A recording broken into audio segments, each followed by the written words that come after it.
Tardes a todos y todas, espero que se vea bien.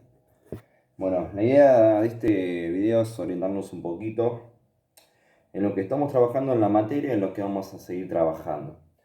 Ustedes en su primer trabajo, el que hicieron por la plataforma de Classroom, tuvieron que explicar cómo es el desarrollo de la Edad Media, sobre todo lo que se llamó el sistema de feudalismo.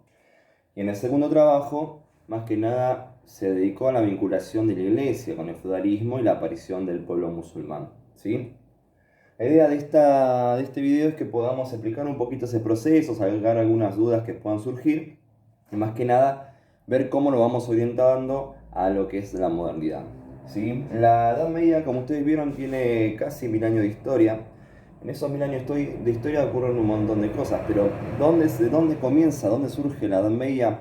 Es algo que quizás nos quedó un poquito ahí en el tintero, ¿sí? Ustedes hicieron su mapa. En su mapa van a ver que nosotros tenemos que distinguir acá, vamos a dedicarnos a esta parte del mapa, sin más que nada, en las cuales tenemos, así hecho más o menos, a África, Europa, ¿sí? Y acá tenemos Asia.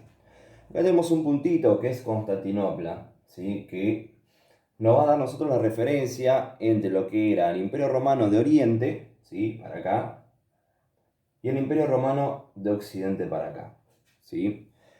En el año 476, ¿sí? Después de Cristo, que es el año que ustedes marcaron como, o que se marca como el comienzo de la Edad Media y el fin de la Edad Antigua, se da porque se produce la caída de este lado del imperio, ¿sí? Del imperio de Occidente. Un imperio cuya una de sus mayores riquezas era el catolicismo, ¿no? La iglesia se había consagrado hace mucho tiempo, era ya una religión oficial, y el Oriente, más que nada, se reposaba sobre las costumbres que habían quedado, ¿sí? Del imperio ateniense, y además era mucho más rico que esta parte del imperio romano. En ese año se van a dar las invasiones de los pueblos bárbaros, por aquí, por aquí, por aquí, lo que nosotros conocemos como godos, visigodos, francos, perdón, álanos, suevos, ¿sí? Y se van a ubicar en toda esta parte. ¿Qué pasa? Esto va a dar comienzo a lo que se conoce como los reinos romanos germanos. ¿Por qué no reinos germanos solamente? Porque los germanos, cuando invadieron lo que fue la antigua Roma, en esta parte del imperio, mezclaron su cultura con la de el imperio romano. De las instituciones que se preservan en esta época y en esta parte, nosotros tenemos que resaltar una que está acá en Italia, de hecho hasta el día de hoy sigue estando ahí, ¿sí? Que va a ser lo que conocemos nosotros como la sede de la iglesia, ¿sí? De la iglesia católica. Y acá tenemos lo que es el Vaticano, bueno, y la imagen del Papa, ¿sí? ¿Por qué es importante esto? Porque la iglesia, ¿sí? Si bien quedó sola, aislada en lo que es en el viejo imperio romano, va a preservar parte de la cultura de este imperio, así como fuera también la lengua, ¿sí? Las creencias, y va a quedar a la espera de que algún día, en el día de mañana, vuelva algún brazo secular que le dé la fuerza para volver a recuperar lo que había sido la gran expansión que tenía. ¿Qué es un brazo secular? Es decir, una fuerza, ¿sí? Que le permita expandirse. Nosotros vamos a ver que cuando se da esta parte, ¿sí? Vamos a tener también que más adelante, en lo que es en la parte de Arabia, como vieron ustedes en el segundo trabajo, en el norte de lo que es África, ¿sí? Desde acá, y llegando hasta lo que hoy es Portugal y España, se desarrolló también una gran fuerza religiosa, monoteísta, así como el cristianismo, pero, ¿sí? Que tenía otra idea de conquista. Esta fuerza se va a llamar, lo que nosotros conocemos como Islam, ¿sí? Sus creyentes se denominan musulmanes. Ustedes vieron la historia de Mahoma. El Islam, ¿sí? Va a predominar en toda esta parte, sobre todo cuando llegue a Europa, ¿sí? Va a chocar con una barrera. Vamos a ver con quién, ¿sí? Ustedes lo recuerdan que en esta parte se va a dar lo que se conoce después como la aparición de los reinos francos, ¿sí? Y lo que va a ser posteriormente el imperio de Carlomagno.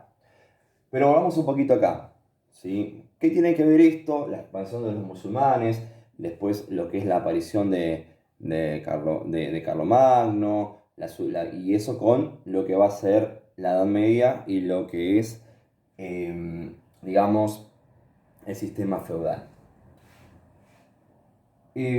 Cuando se desarrolla lo que es el imperio de Carlomagno, ¿sí? Que la idea era como reconstruir aquel viejo imperio romano, pero solamente se realizó con las partes digamos, con Italia, con Francia y Alemania, ¿sí?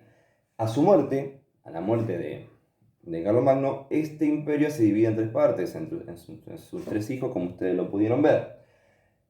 Al dividirse este imperio en tres partes y los hijos comienzan a pelearse entre sí, queda, digamos, disgregado, ¿sí? Y todo imperio disgregado, y sobre todo disgregado políticamente y militarmente, puede caer ante cualquier tipo de invasión, ¿no? En esta época, cuando se da la expansión de los musulmanes, se termina con algo que era la gran ruta comercial hasta ese momento, se termina temporalmente, que es el Mediterráneo, ¿sí? El Mediterráneo es este mar que se encuentra entre los tres continentes, ¿sí? Al norte de África, al sur de Europa y al oeste de lo que es Arabia, y que para ese momento era la gran ruta fluvial que comunicaba lo que era toda la parte de Europa con las zonas más ricas que van a estar de este lado del Oriente, ¿sí? ¿Por qué no el océano? Porque todavía el océano no se había descubierto para el mundo europeo, ¿sí? Eso va a pasar bastante tiempo. Volvemos acá. Cuando se rompan digamos, cuando se expanden los musulmanes, la ruta marítima queda bloqueada.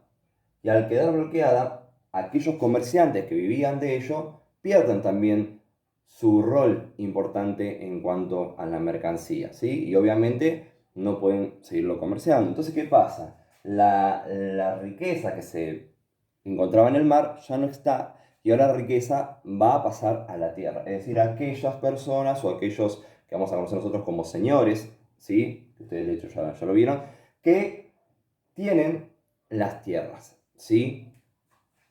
Así se va a distribuir lo que es el sistema de feudos, ¿sí? Vale rescatar que en esta época, vamos a hacerlo así, el rey, ¿sí? Lo vamos a poner acá, no posee ninguna autoridad. ¿Por qué?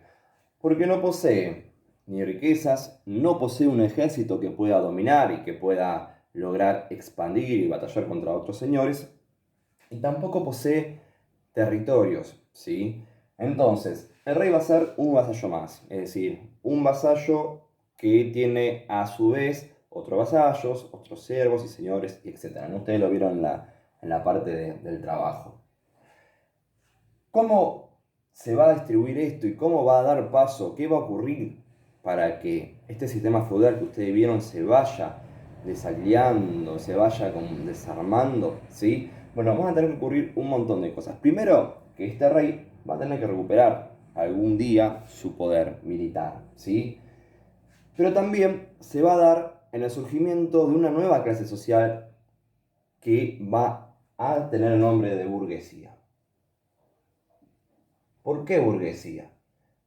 Así se le decía a las clases sociales comerciantes que vivían en los burgos, es decir, en las ciudades. Es decir, que en esta época donde no había comercio, donde digamos, solamente el trueque y algunos bienes se podían cambiar entre algunos condados, ¿sí? Van a surgir las ciudades. Y en estas ciudades el comercio comienza a establecerse, ¿sí?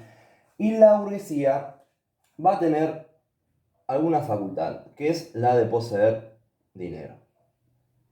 ¿Sí? Dinero, vamos a hacerlo así, el símbolo. Pero ¿qué ocurre? La burguesía, si bien tenía dinero, tenía también sus limitaciones impuestas por los señores feudales a los cuales también la burguesía pertenecía, ¿sí?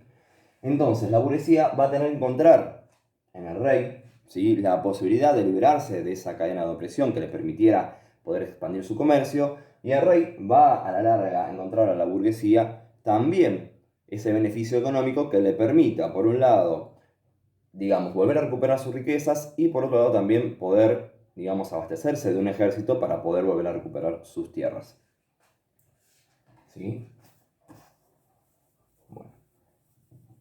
¿Qué es lo que va a ocurrir con los musulmanes?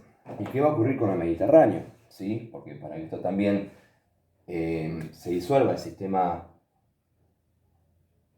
digamos, de la Edad Media, lo que es el feudalismo, también tienen que volver a fluir el comercio por el mar Mediterráneo. El comercio por el mar Mediterráneo se va a volver a dar a partir de lo que se conocen como las cruzadas.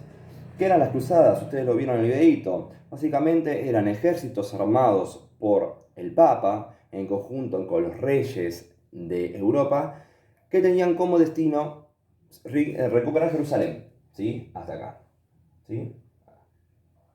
Recuperar Jerusalén, es decir, Jerusalén que estaba a manos de los árabes, ¿sí? Bueno, tenía que ser recuperado por los cristianos.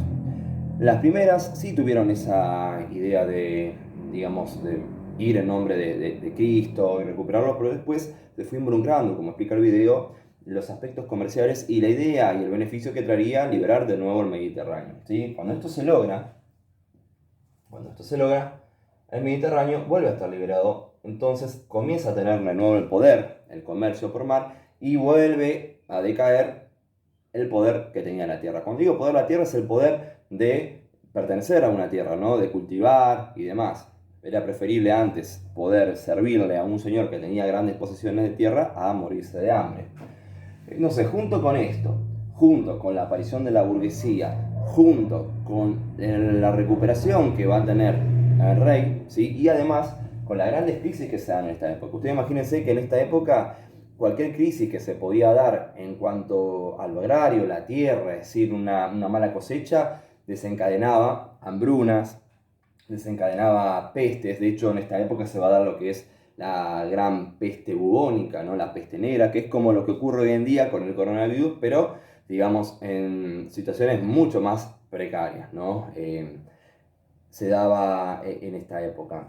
Entonces, la iglesia acá también va a jugar un rol, digamos, fundamental. Por un lado, va a ser quien, digamos, mantenga el sistema feudal por un tiempo, ¿sí? Ustedes lo vieron que va a haber un cisma, este quiebre que se da entre la iglesia ortodoxa católica y después lo que va a ser la iglesia luterana, ¿sí?